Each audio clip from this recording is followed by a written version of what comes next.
More and more companies expand internationally. This comes with a number of challenges, including in the areas of legal, HR, and tax. We have partnered up to speak about these challenges and created a mini series of conversations. And today we're speaking about fractional work providers.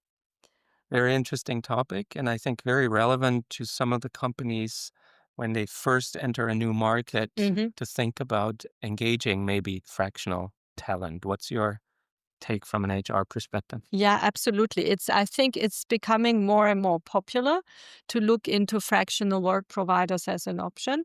Number one, when you're expanding internationally, you don't have all the boots on the ground yet. So you're looking for expertise, often also on an executive team level.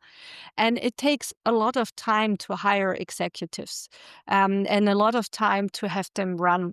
And so, if there is an opportunity to basically bring in knowledge as soon as possible, people who also have a wide knowledge because they have served very different companies, sometimes also in different industries, then that can be a good advantage for expanding internationally.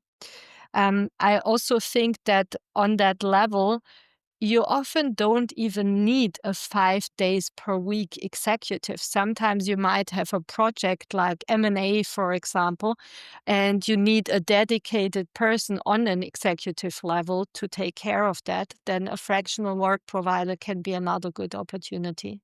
Yes, I agree, and I see it more and more. In the US, it's definitely already a very strong area with fractional executives in different areas, right? Fractional CTOs, CFOs, Yeah, general counsel, and so forth.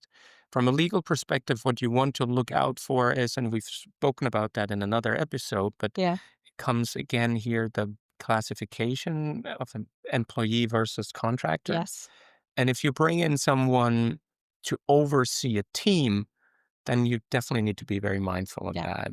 If they are supposed to be a leader in your organization, Mm. then be very, very mindful of that misclassification risk, as opposed to bringing them in as a strategy consultant and an advisor, Mhm.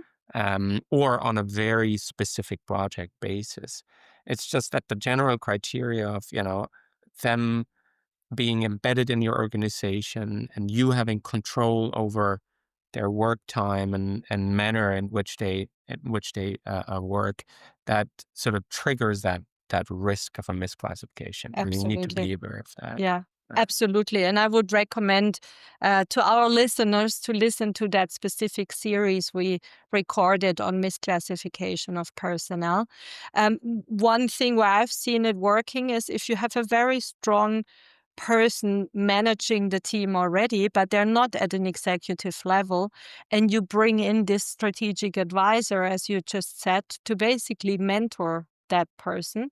And that can be a huge advantage as well, because you don't need a mentor for 5 days a week, but you need someone who guides you in the most difficult situations and who shares their knowledge.